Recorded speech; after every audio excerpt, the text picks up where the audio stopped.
أيوة، أنا اللي قتلت أهلي كلهم.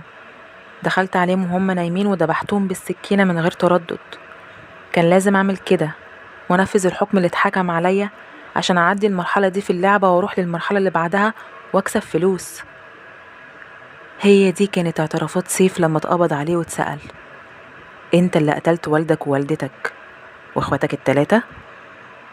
سيف اعترف بكل حاجة، والتحقيقات أثبتت إنه عمل كده فعلا عشان اللعبة.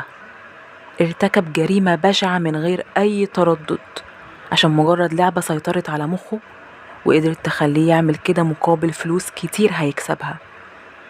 الصدمة الأكبر إن سيف عنده 15 سنة بس قتل 5 أفراد لوحده. قتلهم كلهم ورا بعض، محدش فيهم نجا عشان هو قتلهم بمنتهى الوحشية كأنه شخص محترف. وكمان عمل كده من غير تفكير أصلا.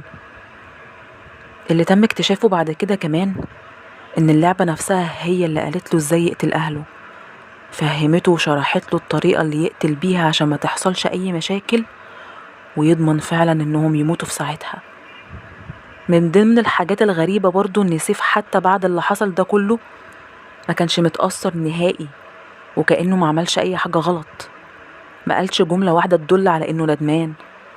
ما كانش فيه أي حزن باين على وشه، ده بالعكس كان ثابت جدا وبيتكلم بثقة كأن اللي حصل ده عادي.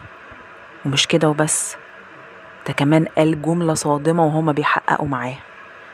قال لهم: أنا عايز أرجع البيت عشان أبعت الصور للعبة، عايز أبعت صور الجثث عشان اللعبة تتأكد إن فعلا قتلت أهلي ويكسبوني ويبعتولي الفلوس. طلعوني من هنا.